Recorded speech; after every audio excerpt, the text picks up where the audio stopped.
Hello, witchy babes. It's Marky, and welcome back to my channel. Today is going to be part 2 of my Witches Mean Business series, and I'm going to be sitting down and interviewing Trisha the Red Witch, and she is the face and owner behind Runes and Relic. I will have all of her information in the description below. Please go check her out, give her a follow, and I hope you guys enjoy.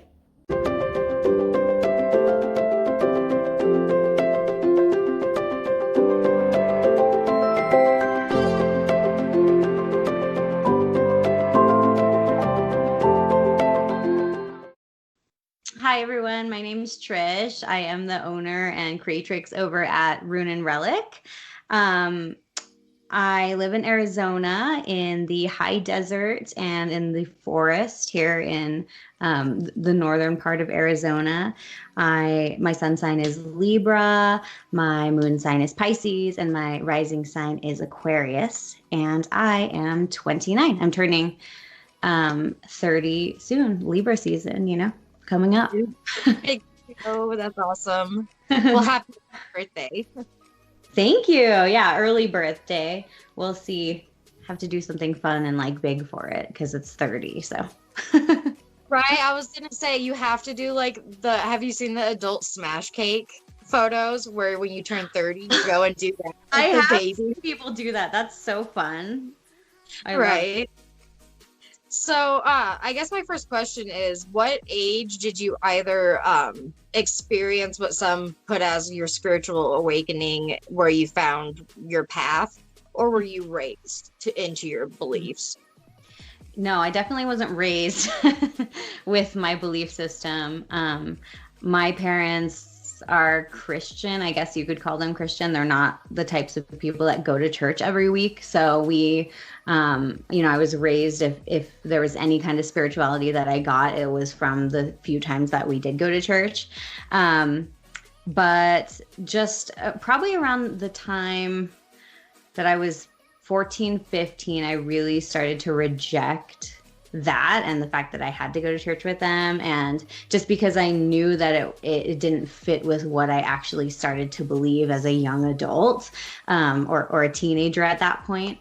I knew that there was a higher power that I had some control over, that I was more like partners with.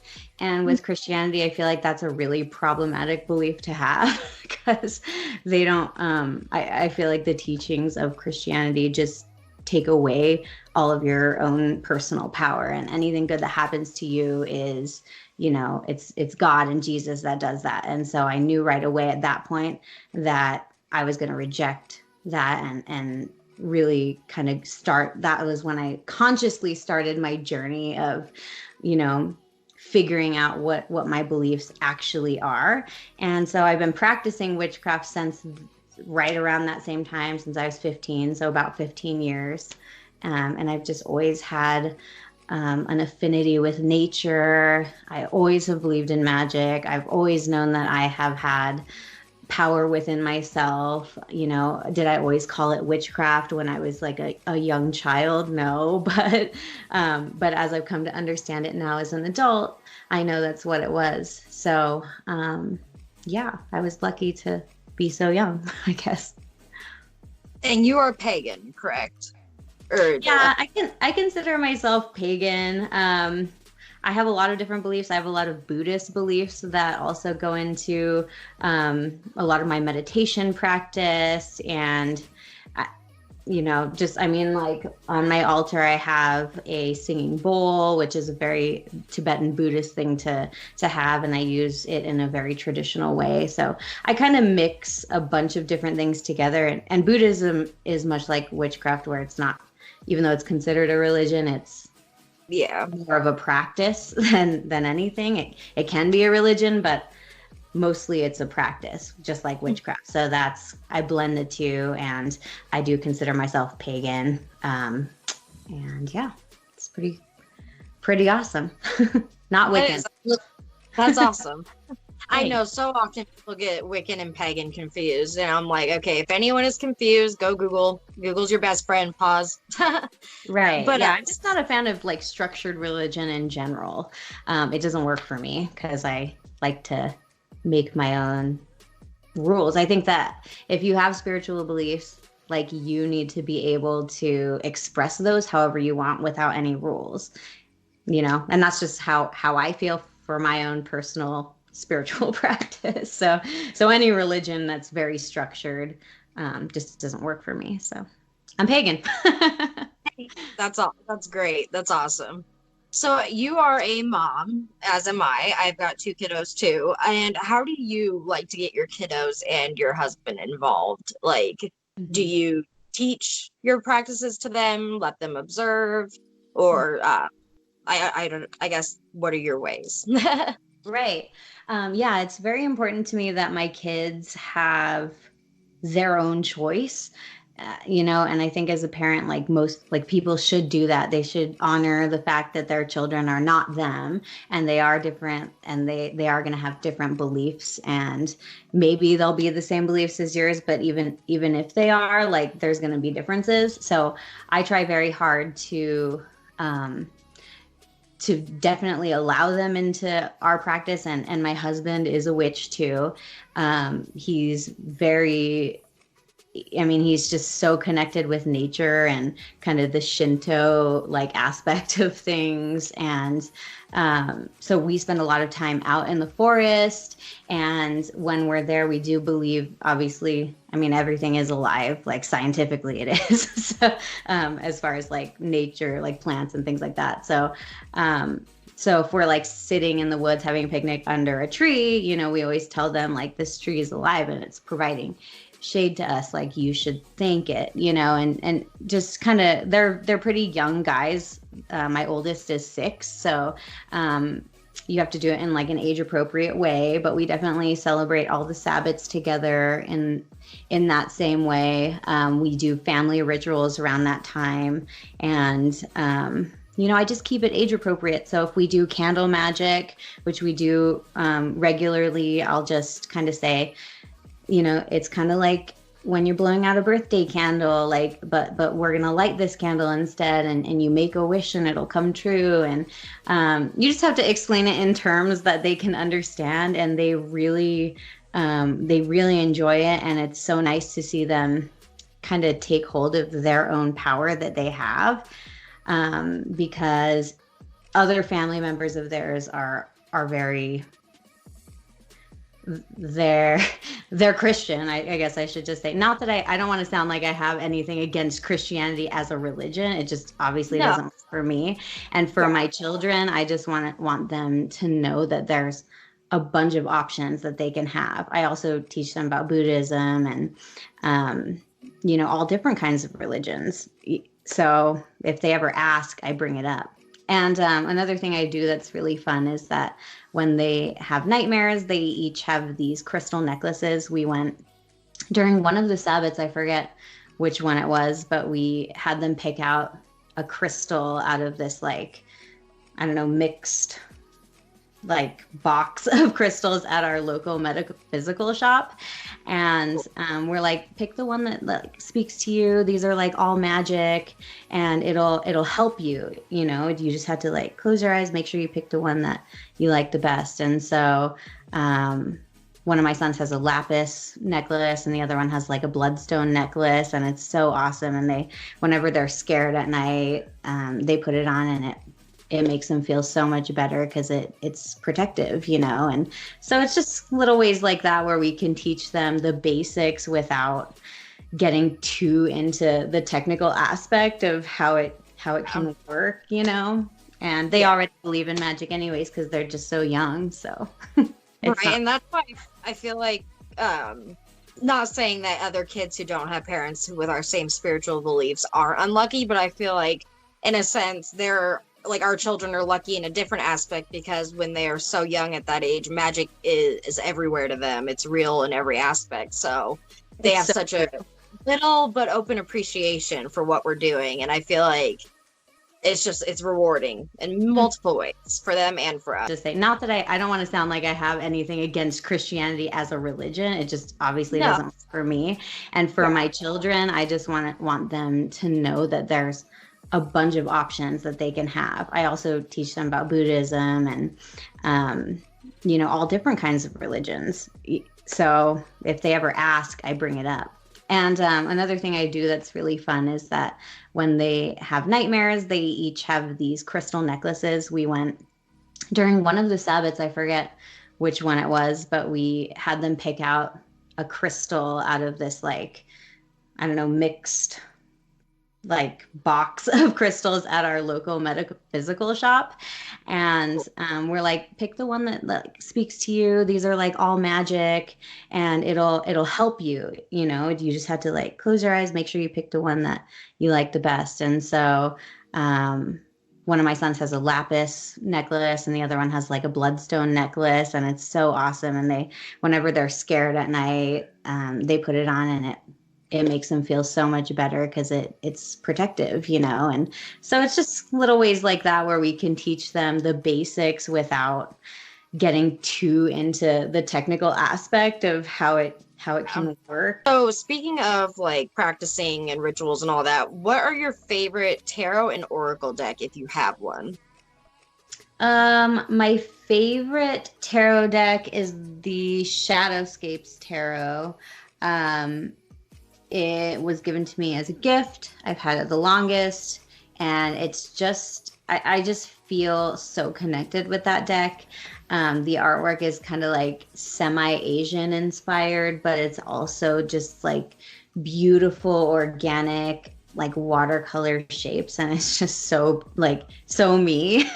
And since I've had it like the longest, I can, really just read them the easiest out of like any of my decks.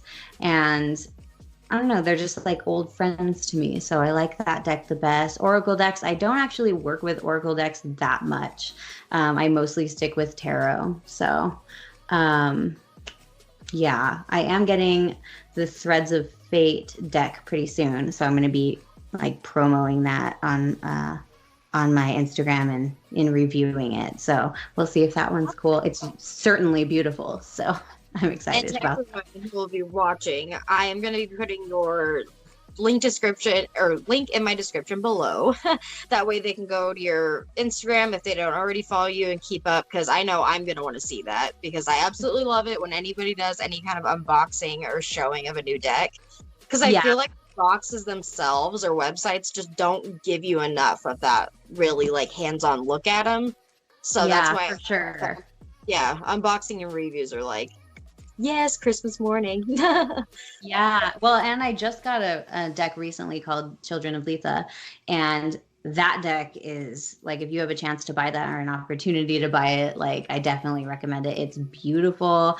I feel like maybe one day it will end up being my favorite just because of how gorgeous it is. It's like the cards are just like matte and they're just so like silky and soft, and the edges are black and they're very thick, and the artwork is incredible, and you can see that on my page if you are interested in that. And my Instagram, I don't think I said that, is Trish the Red Witch. So if you want to go and check it out, do that and come follow me. We have fun.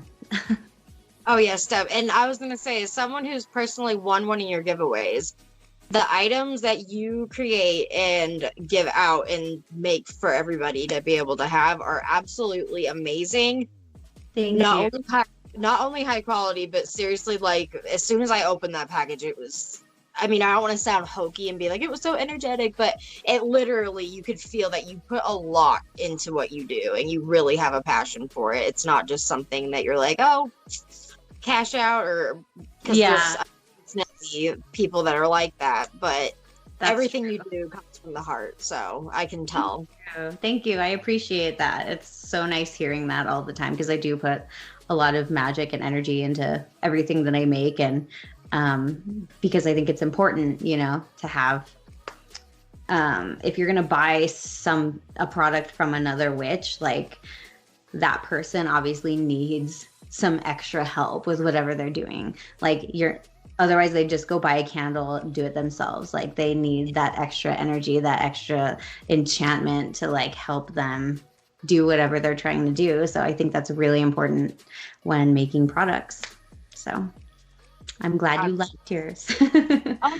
Speaking of too, what initially inspired your business, Runes and Relics? I wanted a more heart-centered business. I want, like, everyone's dream is to do what they love and, be able to make a living doing that. I have a job, a full-time job that I do love. I work full-time in marketing, and it's very fun. I get to work with my husband a lot, and I enjoy it, but it's not like my passion. It's not a heart-centered business. So that's why I wanted to create Root and Relic. I kind of have been thinking about like what I've wanted to do, and that would kind of like fill up that void, I guess, that there was. That's a bad word, but I don't know. I totally get what you mean. You know what I'm trying to say. Yes. And that, it started with just a few little handmade like room sprays and blessed candles and things like that. And I've slowly been adding different things. And right now I'm working on completely redoing my site, and I'm going to be offering some really exciting stuff that really is like, I don't know, the end goal of what I've been wanting to do. I'm not ready to announce what that is yet, but I'm really excited to work where you feel most spiritual. And for most people, a lot of people, that is their altar. So yeah, that's awesome. Yeah. So next is where this one's pretty easy and just for fun, but what are your 3 favorite crystals or gemstones, or both? So one of my favorites is morganite, because, my wedding ring is made out of morganite, and it's just like such a beautiful stone. I don't have any large pieces of it because it's expensive and it is like a precious stone. So, but it's the stone of divine love, and it just is very special to me because it's what my wedding ring's made out of. And then I love fluorite a lot, work with fluorite a lot. And then probably, I love all of my crystals, Yeah. but clear quartz would probably be the third one, just because it's so versatile. And like if you're traveling and you just need to like grab one, like that's the one you should grab, that and like selenite, I think are 2 of the most versatile crystals. And I think that I use clear quartz. It's one of the stones that I use the most for that reason. So yeah, those are my 3 I'd probably choose. I love them, but all crystals really, like, right. Let's be honest. Right. Oh, I totally get it. And I agree with you on the crystal quartz. And I think that's a great first stone for a lot of people starting out. Because like you said, it is so versatile and you can do so much with it. And then it's a great pocket one. I have a piece in my purse all the time. So yeah, for sure. That's so fun. So what is your favorite holiday or Sabbath, and what's your favorite way to celebrate it? This is so hard. Because I love all holidays, like even the 4th of July, like I just like, I'm one of those people who just like celebrate, like I go like all out for most holidays with my kids and stuff. But especially the Sabbaths, oh my God, they're just all so beautiful in their own way. But I think if I had to choose, it'd probably be Beltane, because it's just such a time that's full of life and fire and passion and energy and love. And those are just things that, everyone wants in their life. And I think that that's such a fun festival to celebrate. There's always a big bonfire. The weather's always really nice. It's not too hot. And you're just having a great time kind of drinking and being a fairy in the woods. So that's how I celebrate it. But of course, like Samhain and Yule are like really, really big to me too. Like I always take them off of work because you don't like get those days off, So, and I don't really do that for any of the other Sabbaths. So those are my big like top 3 probably. One thing I've been curious, and I don't think I've asked anybody else this, do you have a familiar, and if you have one or have had one, have you had multiple in your life? Mm-hmm. I think that I did have a familiar. He came to me like right around that time that that I was kind of understanding that what I actually believed was witchcraft and paganism. And yeah, he was an abandoned kitten. He was beautiful. He was like this light blonde color, and we named him Lestat. And he yeah, I mean, he was like this abandoned little kitty who, I don't know if he was sick or something, but his mom had like just left him there. He was like on the railroad tracks behind my house, and he just like came up to us, and he slept like next to my bed like every day, like, and I just felt this really strong connection to him, you know. And he was very independent too, which was like, I mean, a lot of cats are independent, but the way that he was, like, I would walk from my house to our downtown area for rehearsals for a play that I was doing, and I would take him with me, like, not on a leash. Like, he would just like walk next to me. And like, for a cat, that's like unheard of. And I just him and I like went on a journey together, like spiritually, I feel like. And so I don't really know, like, you know, I've never tried to like summon a familiar or anything like that before. And I do have a cat now. His name is Artemis, and I do call him my familiar. But it's hard to know, like, because, you know, what really is a familiar other than like a soulmate that's not a human, like, you know. And I definitely have felt that with all of my animals. So definitely the strongest connection was with Lestat. Artemis, my cat now, is amazing. And whenever I do any of my rituals, even he could be sleeping up here, like on my husband's chest, and I'm like so quiet downstairs, and he will, like, as soon as I light the first candle, he will like come down, like he knows something's happening. And it's just really special. So yeah, I would say that yes. Yeah. To answer your question. That's great. I feel like cats specifically, for whatever reason, are just so connected with and a part of witchcraft. Like, I'll even take my tarot cards. Me and my kids, I'm an only child, and I'll go to my parents 3 days a week. And I'll bring a deck with me every week when I go there, because I'm like, no, I'm going to need him at some point. And every time I do a reading, he's right there in my face. And I'm just like, you have not given me the time of day all day, cat. Yeah. And now that I'm this, you're like, oh, what are you doing? What are you doing? Can I be a part of it? I'm like, sure. Right. Like, all witches, you know, come back as cats. So I think cats are just all witches, like past witches. Ancestors in a new form. Right? I mean, hey, it's possible. Yeah. So back to your like beliefs and everything. Do you worship any gods, goddesses, or I think you basically answered you don't really connect with any deities. That's correct, right? I do, actually. Yeah, I do. But the way that I think about deities and gods, goddesses, higher powers, things like that, is I kind of take deities that I work with and I personify certain energies in the universe using that. Because I think as humans, it's easier to connect with another human, or at least something that is seemingly human, you know. And if you think of gods and goddesses, they're always in human form, even though they're not human.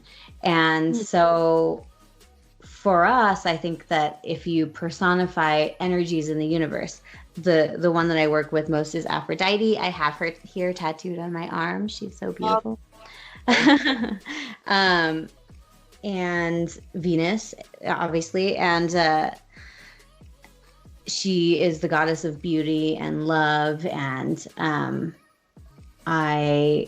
it's just easier to connect with a loving, beautiful energy if you can imagine it as a motherly human figure, you know. And so that's like, I don't believe there's people sitting up in the sky, or people sitting up in the sky that have like power over what we do, and that they're, you know, consciously messing with our lives. Like, I think that's silly to think that, but I think that you know, there's definitely different types of energy. There's negative energies, there's positive energies, there's energies of love, of sadness, of anger, and protection, and you can tap into those energies by I don't know, by connecting with them however you think, however works best for you. And so that's what works best for me.